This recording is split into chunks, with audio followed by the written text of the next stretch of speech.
Sobat Puisi, sudah pada kenal Kicah Sudep dong ya? Salah satu aktor besar India Selatan. So ಕಾನೂನು ಇಡೀ ಜಗತ್ತಿನಲ್ಲಿ ಆಗಿರೋದು ಕಾನೂನು Mimin akan ulas salah satu film terbaiknya berjudul Rana tahun 2015. Filmnya sudah pasti berkelas. Kalau nggak berkelas, nggak mungkin Mimin ulas. Hehe.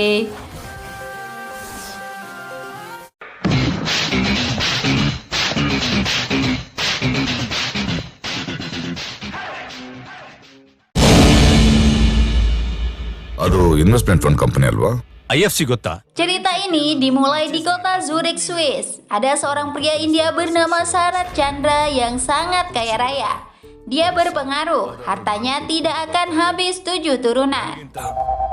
ಅವನೇ ಒಂದು ಸೈನಿಕ ಅಷ್ಟೇ ಅಲ್ಲ. Sarat Chandra merupakan pimpinan perusahaan besar di Swiss, tapi posisinya saat ini ingin diambil paksa oleh seorang pengusaha ambisius bernama Pravin Sethi. Pravin Sethi adalah sosok yang menakutkan bagi banyak orang. Tapi Sarat Chandra memiliki pelindung yang sangat dibanggakan, Bhargava Chandra, cucunya sendiri. Bhargava yang diperankan Sudep memberi pelajaran kepada Pravin. Anak buahnya yang datang membantu dibabat habis.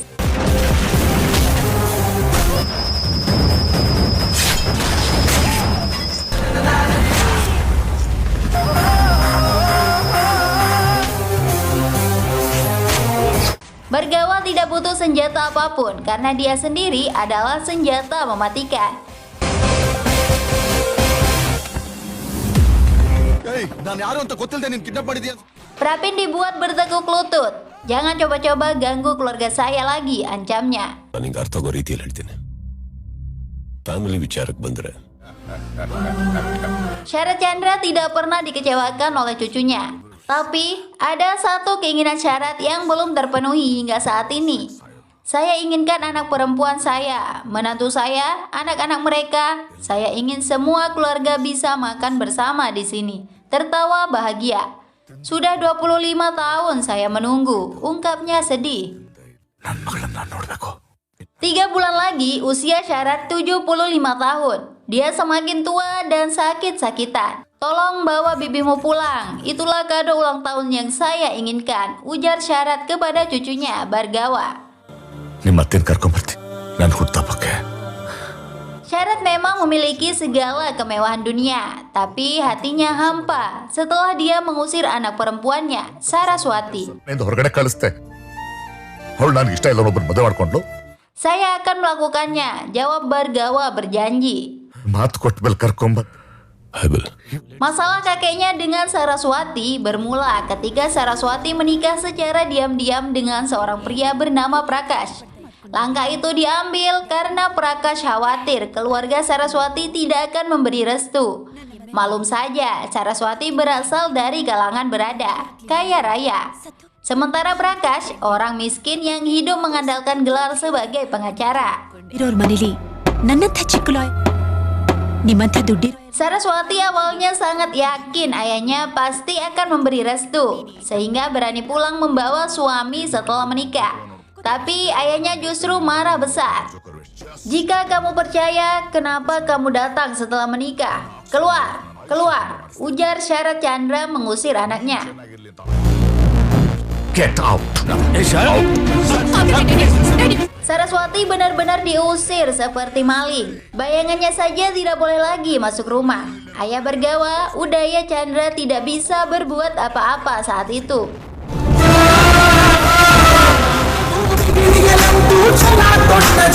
Untuk memenuhi keinginan kakeknya, Bhargava pergi ke India dengan pengawal lengkap.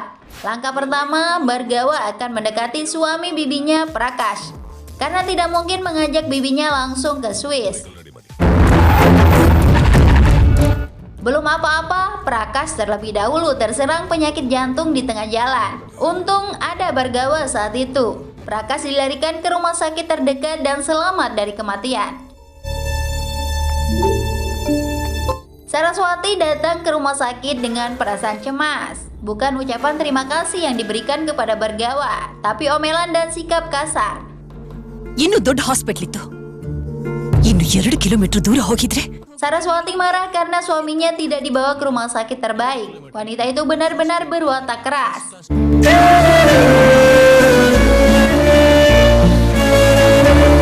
Prakash yang sudah sadarkan diri penasaran dengan orang yang menolongnya. Saraswati ingin memberikan uang, tapi Prakash memintanya untuk berterima kasih terlebih dahulu. ಈಗ ನಾನು ಬದುಕಿಸ್ತೋನ್ಗೆ ನೀನು ಆಸ್ತಿ ದುಡ್ಡು ಎಲ್ಲ ಬಿಟ್ಟು ಬಂದೆ. Bargawa benar-benar tidak dihargai. Untuk bisa memasuki rumah bibinya, dia memperkenalkan diri sebagai Chandu yang biasa bekerja sebagai supir. ಕೋರು ಅವ್ರ ಕಡೆವರೆಗೆ ಡ್ರೈವರ್ಗೆ ಎಷ್ಟು ಪ್ರಕಾರ ನಾಲಿರೋ ಹಾಗಿಲ್ಲ ಅಂತ ಹೇಳಿ ದುಬೈ Sheikh Anak buah Bargawa mendengar obrolan bosnya. Supir keluarga Prakash diberikan uang agar mundur. ತಮಗೆ ಕೊಟ್ರೆ ನೀವ್ ಎಲ್ಲಿ ಬೇಕಾದ್ರೂ ಓಡಾಡಕ್ಕೆ ಅಂತ ಒಂದ್ ಚಿಕ್ಕ ಡೈಲಾಗ್ ಸಿಗುತ್ತೆ. ಇದೇ suitcase. Prakash yang menganggap itu kebetulan menawarkan pekerjaan sebagai supir keluarga kepada Bargawa. ನಮ್ಮ ಮನೇಲಿ ಕೆಲಸ ಮಾಡ್ತೀಯಾ? ಕಷ್ಟದಲ್ಲಿ ಕಣ್ಣೀರಲ್ಲ Bargawa yang kini namanya menjadi Chandu akan memasuki rumah bibinya. Dia bertemu dengan anak sulung Saraswati, Indira. ನನ್ನ ಸಂಸಾರ ನಡೆಸ್ತಾ ಇರ್ತಾನೆ. ಇವ್ರು ಜಾಗ್ರತೆ ವಯಸ್ಸಿನೇ ಯಾರ ಕೈಲೋ ತಾಳಿ ಕಟ್ಟಿಸ್ಬಿಡ್ತೀರಾ. Nice meeting you Chandu. Di rumah bibinya ditinggali banyak keluarga. Chandu yang orang baru secara tidak sengaja memasuki kamar anak kedua Saraswati, Rukmini. Saat itu Rukmini tengah berjuang menutup resleting bajunya. Spontan saja, Chandu membantu. Menyadari orang asing yang melakukan itu, Rukmini langsung teriak mengagetkan semua orang. Keluarga menjadi marah. Tindakan Chandu dianggap sangat kurang ajar. Chandu diusir keluar rumah. Beruntung ada Prakash yang membela. Saraswati juga mengikuti kemauan suaminya.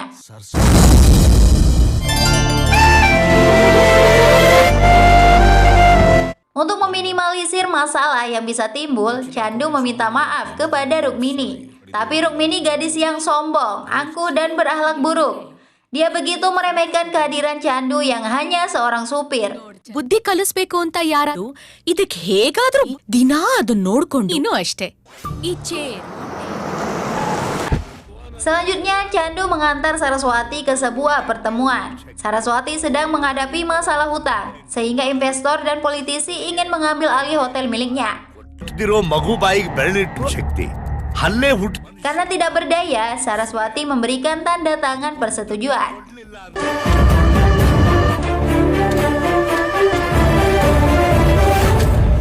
Chandu kaget melihat bibinya keluar dengan kesedihan. Chandu langsung masuk ke lokasi pertemuan tadi. Tanpa basa-basi, Chandu memperkenalkan diri sebagai supir Saraswati. Dia justru langsung diserang. Chandu menunjukkan kehebatannya. Sikap asli Chandu alias Bargawa bangkit. Dia sosok yang ganas, beringas, dan buas. Tidak takut dengan pistol musuh.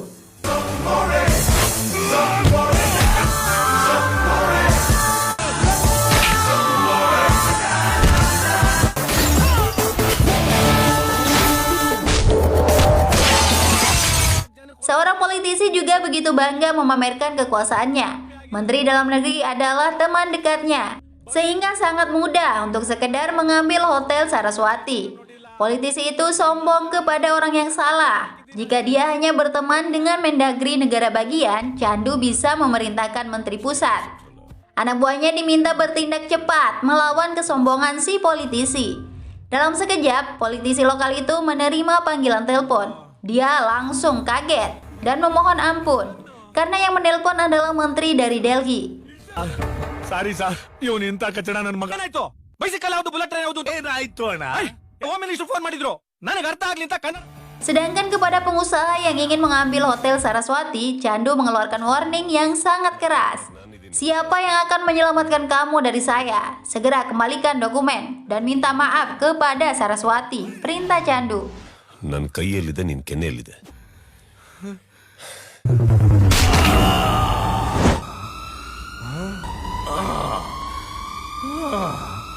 ಅಲ್ಲಿರೋ ಡಾಕ್ಯುಮೆಂಟ್ಸ್ ಅವ್ರ ಕೈಯಲ್ಲಿ ಗಂಟೆಯಲ್ಲಿ ಆ ತರ ನಡ್ಕೋಮ್ಮ ಪೇಪರ್ನ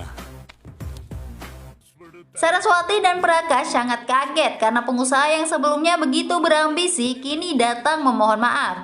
Ada seseorang yang sangat berkuasa melindungi Anda. Jangan tanya apa-apa lagi, ucapnya ketakutan.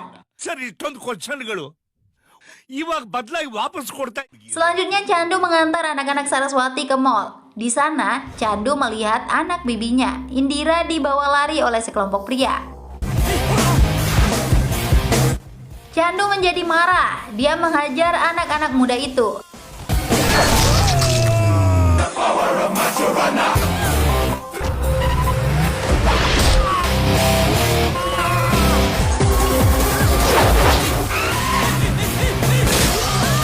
Akhirnya Indira berhasil diselamatkan. Di rumah, Prakash kembali memuji kepahlawanan Chandu.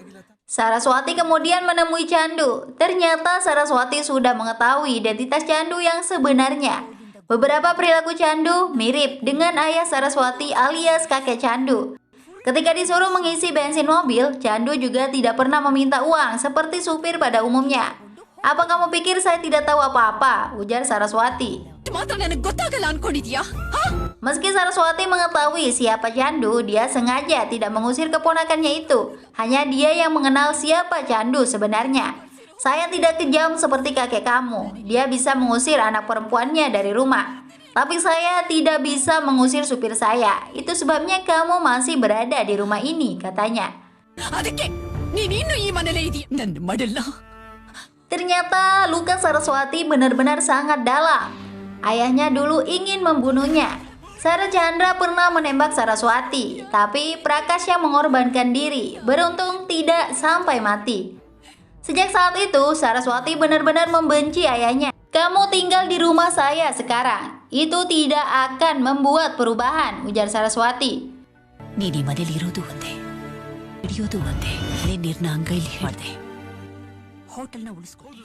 Usaha yang dilakukan Chandu selama ini ternyata sia-sia. Anak buah Chandu menyarankan agar Saraswati diculik saja, lalu dibawa ke Swiss sebagai hadiah ulang tahun sang kakek.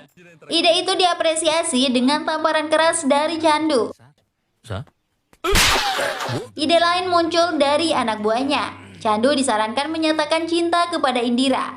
Dengan begitu, keluarga bisa bersatu kembali. ಇಂದಿರಾಗ I love you ಅಂತ ನಾನು ಹೇಳಬೇಕು ಅವಳು ಬಂದ್ಬಿಟ್ಟು I love you to ಅಂತ ಹೇಳಿ Chandu langsung menemui Indira untuk mengatakan cinta. Tapi Indira justru ditemukan ingin bunuh diri. Chandu dianggap hanya penjahat cinta karena dia telah memisahkan sepasang kekasih. Viewers ಹೇಳ್ತಾ ಇದ್ದೀರಂತ ಸ್ವಲ್ಪ Kamu telah memisahkan saya dari kekasih saya, ungkapnya membuat Chandu terkejut. Indira memiliki pacar bernama Rohit. Tapi Rohit dipaksa akan menikah besok malam. Itulah mengapa mereka sempat ingin kawin lari. Kalau saya diculik, saya pasti berteriak, jelas Indira. ರಾತ್ರಿ ತಾನೆ Chandu berjanji akan membawa Rohit. Malam itu, Chandu bersama perawat yang bernama Laksmi pergi ke rumah Rohit. Tapi tanpa disengaja, Rukmini terjatuh ke mobil dan pingsan karena kepalanya terbentur. Tentu saja membuat Laksmi kaget setelah mengetahui Rukmini ikut dalam mobil. ಆಯ್ಯ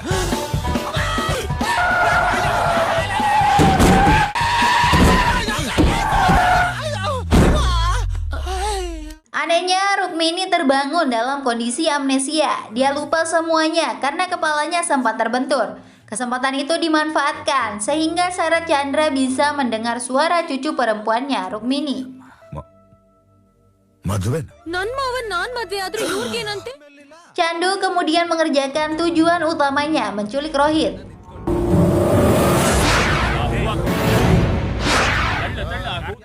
Chandu berhasil membawa Rohit kabur. Keluarga Verapa mengejar dengan amarah. Kepala Rukmini terbentur lagi dan sadar kembali. Namun musuh sudah datang menyerang.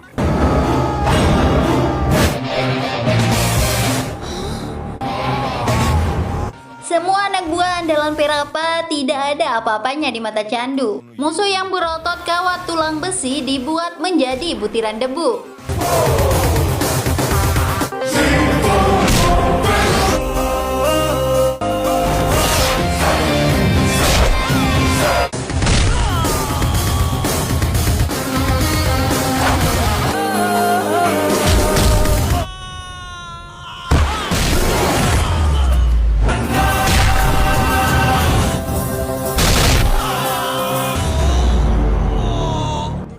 Perapa tidak bisa berbuat banyak. Rohit kemudian dibawa bertemu Indira. Tapi Perapa dan anak buahnya juga datang menyusul ke rumah Saraswati. ಇಸ್ಕಾಡಿದ್ರ ನನ್ನ ಮಂದಿ ಮುಂದ ನನ್ನ ಮರ್ಯಾದೆ ಹೋಗಿಲ್ವಾ ನಂತರ ಆಗೇತ್ರಿ ನನ್ನ ಬದುಕ Perapa sangat murka. Dia selama ini sangat dihormati dan ditakuti. Tapi justru ada orang yang berani menghancurkan pernikahan anaknya. Prakash dan Saraswati berusaha menghadapi mereka dengan tenang. ಹುಡಿದೆ ಮನೆಯಲ್ಲೇ ಕೂತಿದ್ರೆ ಒದ್ದು ಹೊರಗೆ ನಮ್ಮ ಹುಡುಗಿಗೆ ಜಾಗ ಇದೆಯಲ್ಲೋ ಅಂತ ನೋಡಕು. Sebagai kompensasinya, anak kedua mereka, Rukmini, akan dinikahkan dengan anak sulung Perapa. Kesepakatan pun selesai. Untuk menghindari hal-hal yang tidak diinginkan terjadi, Prakash meminta Chandu untuk pergi. Karena jika keluarga Perapa melihat Chandu, tentu saja akan marah. ಆಗಿ ಮದುವೆ ಎಲ್ಲಿ ನಿಂತೋಗುತ್ತೋ ಅನ್ನೋ ಭಯ. Chandu terpukul mendengar kata-kata Prakash yang begitu tiba-tiba. Padahal janjinya kepada sang kakek membawa keluarga Saraswati ke Swiss. Chandu sudah kalah, dia gagal. Kunci mobil dikembalikan ke Saraswati. Tapi ayahnya dari Swiss menginformasikan jika kondisi kesehatan kakeknya kritis. Bargawa, kembali saja, lupakan bibi kamu. Lihat kakek kamu ke sini, ujarnya. Mendengar kakeknya semakin sakit, Bargawa berjanji tidak akan kembali tanpa Saraswati. Apakah ayah dengar saya? Pergi beritahu kakek, bilang sama kakek agar tetap hidup, pinta Bargawa sedih. Please ಮಾತನ್ನ ಉಳಿಸ್ಕೊಳ್ಳೋದಕ್ಕೆ Meski Chandu sudah diusir, tapi di mata Indira, Chandu tetap pahlawan atas jasanya membawa Rohit. Pujian itu tidak disukai adiknya Rukmini. Rupanya benih-benih cinta sudah tumbuh di hati Rukmini. Padahal dia sudah dijodohkan dengan anak Perapa. Kehebatan dan keberanian Chandu membuatnya jatuh cinta. ನೀನೆ ನಾನ್ ಫ್ಲಾಟ್ ನೋಡಿದ ಫಸ್ಟ್ ಡೇನೆ. Orang yang akan mengatur pernikahan Rukmini dengan anak Perapa adalah Baskar. Chandu memasuki rumah Saraswati meski diusir dengan berpura-pura menjadi anak buah Baskar. ನಂತರ ಮೂರ್ ಬಿಟ್ಟಿದ್ರೆ ದೊಡ್ಡ ಮನುಷ್ಯ. Kembalinya Chandu tentu saja tidak disukai oleh Saraswati, apalagi jika mengganggu acara pernikahan. ನಾನಿಲ್ಲಿ ನಗ್ತಾ ಬದುಕ್ತೀನಿ ಅಂತ. Kakek kamu sudah membuat kami menangis. Tolong jangan datang ke sini dan membuat kami menangis lagi. Pergi dari sini, pinta Saraswati. ಹೊರಟೋಗ್ಲಿಂದ.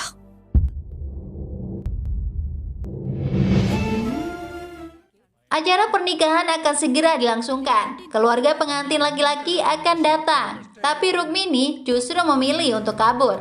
Perapa yang baru datang sangat marah. ಬೊಗಳಿದಿ ಅಂದ್ರ ಸಿಗದ ನಡೀತು ಅಂತ ಸತ್ಯ ಬೊಗಳು Sai Kini Chandu dan Rukmini dikejar. Rukmini mencoba menenangkan Chandu yang terlihat panik. Opsi kabur memang ide Rukmini. Padahal Chandu hanya memanfaatkan Rukmini saja untuk bisa membawa ibunya ke Swiss. Nanti saya cari kerja di Mumbai. Kamu juga bisa sebagai supir di sana. Kita akan hidup bahagia. Setelah punya anak, orang tua saya juga pasti akan menerima kita, ucapnya. Rukmini terus saja mengoceh tanpa mengetahui siapa sebenarnya Chandu. Anak buah Perapa yang datang langsung menyerang. Chandu bergerak cepat. Dia menunjukkan kekuatan singa. Anak buah Perapa yang melihat kekuatan Chandu langsung ketakutan. Nyalinya ciut. Chandu berubah menjadi sosok menakutkan. Kali ini Chandu benar-benar menumpahkan segala amarahnya. Perapa sendiri ketakutan melihat anak buahnya yang telah berani menyerang mendapat siksaan keji. Perapa memilih untuk bersembunyi. Anak buah Chandu juga berada di stasiun. Rukmini menjadi kaget dan belum mengerti apa yang terjadi. Sementara Saraswati akan segera sampai di stasiun. Chandu meminta asisten pribadinya, Narayan, untuk mengosongkan stasiun kereta api. Para penumpang harus segera dibersihkan sebelum Saraswati tiba. ಹೋಗ್ತಾರೆ ಜಾಗಕ್ಕೆ vehicles arrange ಮಾಡ್ಕೊಡಿ ಓಕೆ ಅವ್ರಿಗೆ flight ticket ಹಾಕೊಡಿ Hubungi Kementerian Kereta Api. Lakukan apa saja agar stasiun ini tidak ada orang lain lagi, tegas Chandu. Tidak butuh waktu lama. Stasiun kereta api sudah bersih ketika Saraswati dan suaminya tiba. Prakash sangat emosi, langsung menampar Chandu. Apa kamu menginginkan anak saya? Kamu bekerja menjadi supir keluarga saya demi uang. Lalu bagaimana kamu bisa berpikir saya akan menikahi kamu dengan anak saya? Ujar Prakash. Chandu mengingatkan Prakash bahwa Rukmini yang ingin bersamanya. Ucapan Chandu memantik emosi Prakash. Sebuah pistol ditodongkan ke kepala Chandu. Anda tidak setuju saya menikahi anak Anda hanya karena saya supir. Lalu, apa salahnya jika dulu ada seorang jutawan yang mempertanyakan Anda karena Anda menikahi anaknya? Ujar Chandu. Prakash hanya seorang pengacara biasa ketika menikahi Saraswati. Dulu Anda sudah menikah, baru datang. Bagaimana bisa orang itu mentolerir Anda? Sekarang hanya karena saya supir, Anda menodongkan pistol, sambung Chandu. ನನಗೆ ಗನ್ ತೆಗೆದು ತಲೆಗುರಿ ಹಿಡಿತಾ ಇದ್ದೀರಾ ಈ ಮದುವೆ ಆಗ್ತಾ ಇದ್ದಾನೆ ಅಂತ ಗೊತ್ತಾದ ತಕ್ಷಣ Prakash sangat terkejut mendengar setiap ucapan Chandu. Akhirnya Chandu mengungkapkan identitas aslinya. Dialah Bhargava, cucu jutawan Sarat Chandra. ಹೋದವಳು ಬಂದೇ ಬರ್ತಾಳಂತ ಚಂದ್ರ ಸ್ವಾರಿಸ್ತಾರ. Kepada bibinya Saraswati, Bhargava meminta agar bisa memaafkan ayahnya sendiri. Hari ini Prakash memegang pistol seperti apa yang dilakukan Sarat Chandra. Jika Bibi pikir apa yang dilakukan kakek salah, maka saat ini Bibi juga salah. Bibi, berhentilah marah. Ayo kita pergi bersama temui kakek, ajaknya. Hal yang tidak diketahui Saraswati setelah pergi, ayahnya sangat menyesal. Apalagi Sarat Chandra tega, ingin membunuh anaknya sendiri yang sangat disayangi. ನಿಮ್ಮಳು ಎಲ್ಲರಿಗೂ ಕೇಳಿ ಅವತ್ತು ನಿಮ್ಮ ಮನೆ ಬಿಟ್ಟು ಹೋದಿನ Karena merasa bersalah, Sarat Chandra ingin bunuh diri. Ayah Bhargava berusaha menghentikan, tapi akibatnya peluru menyasar ke ibu Bhargava. Ya, ibu kandung Bhargava meninggal saat itu juga. Sarat Chandra semakin menyesali semuanya. Bibi meninggalkan kakek karena paman Prakash terkena tembakan, tapi kakek membunuh ibu saya, ungkap Bhargava menangis. ತಾಯಿನ ಸಾಯಿಸಿ ತಾತ ನನ್ನ ಏನ್ ಮಾಡ್ಲಿ. Meskipun begitu, Bhargava tidak membenci kakeknya. Bhargava memilih menyelesaikan masalah dengan cinta, bukan dengan kebencian seperti yang dilakukan bibinya. Bahkan saya datang ke rumah Bibi sebagai supir, ini demi kakek. Mohon Bibi, sekarang Bibi temui kakek. Kenapa Bibi susah sekali mengerti, kata Bhargava terus menangis.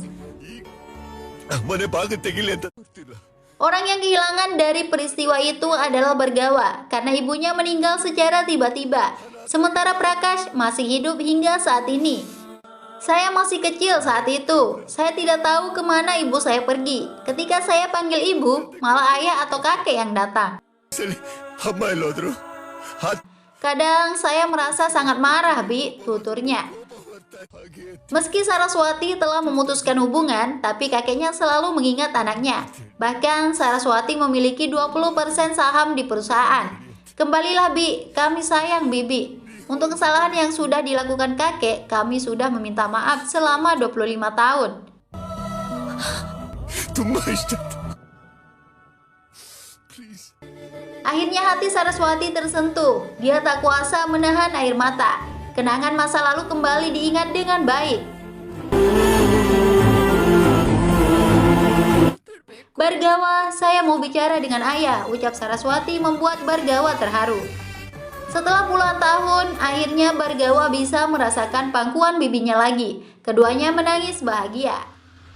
Bhargava membawa semua keluarga Saraswati ke Swiss.